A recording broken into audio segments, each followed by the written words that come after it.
السلام علیکم ورحمۃ اللہ تعالی وبرکاتہ۔ امید کرتا ہوں آپ تمام لوگ خیر و عافیت سے ہوں گے۔ اللہ رب العزت کی بارگاہ میں دعا ہے کہ اللہ رب العزت ہمیں اپنے حفظ و امان میں رکھے۔ پاک پروردگار عالم ہم جہاں کہیں بھی رہیں ہمیشہ خوش رہیں، شاد و آباد رہیں۔ میرے عزیز ساتھیوں، آج کی ویڈیو میں ہم آپ کو بتائیں گے کہ حضرت علی نے کیا فرمایا، آپ کا کیا قول ہے کہ گھر میں داخل ہوتے وقت ہمیں کیا پڑھنا چاہیے۔ دوسری بات، کیا نفل نماز بیٹھ کر پڑھنی چاہیے، اور اگر بیٹھ کر پڑھتے ہیں تو بیٹھ کر نفل نماز پڑھنا کیسا ہے۔ تو آپ لوگوں سے میری گزارش ہے کہ ویڈیو کو لاسٹ تک ضرور دیکھیں۔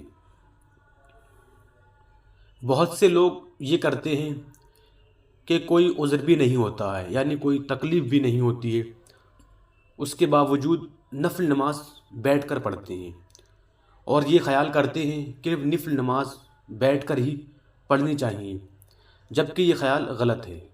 اگر انسان کے دماغ میں صرف یہی خیال ہے کہ نفل نماز ہمیشہ بیٹھ کر ہی پڑھنی چاہیے تو یہ غلط خیال ہے اور ثواب میں کمی کر دینے والا خیال ہے۔ صحیح مسئلہ یہ ہے کہ اگر کوئی عذر نہ ہو، کوئی تکلیف نہ ہو، کوئی دقت نہ ہو تو نفل نماز کھڑے ہو کر پڑھنا افضل ہے۔ اگر کوئی بیٹھ کر نفل پڑھے گا تو اس کو کھڑے ہو کر نفل نماز پڑھنے کے مقابلے میں آدھا ثواب ملے گا، یعنی اگر انسان کھڑے ہو کر پڑھے گا تو یہ افضل ہے اور اس میں ثواب بھی زیادہ ہے۔ حدیث شریف میں ہے، جس نے بیٹھ کر نماز پڑھی اسے کھڑے ہو کر نماز پڑھنے والے کی بنسبت آدھا ثواب ملے گا۔ بہر شریعت میں ہے، یہ جو آج کل عام رواج پڑ گیا ہے کہ نفل بیٹھ کر پڑھا کرتے ہیں، بظاہر یہ معلوم ہوتا ہے کہ شاید بیٹھ کر پڑھنے کو افضل سمجھتے ہیں۔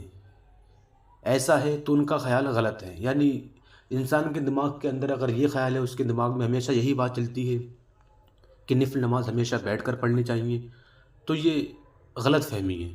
اور اگر آپ کھڑے ہو کر پڑھیں گے تو آپ کو ثواب بھی زیادہ ملے گا اور یہ افضل بھی ہے نفل نماز کھڑے ہو کر پڑھنا۔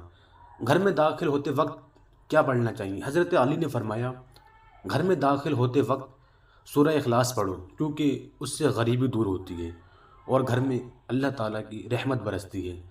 تو ہمیں اور آپ کو چاہیے کہ جب کبھی ہم گھر میں داخل ہوں تو اسی قول پر عمل کریں۔ انشاءاللہ تبارک و تعالیٰ اگر ہم اسی قول پر عمل کریں گے تو ہمارے گھر سے غریبی دور ہو جائے گی۔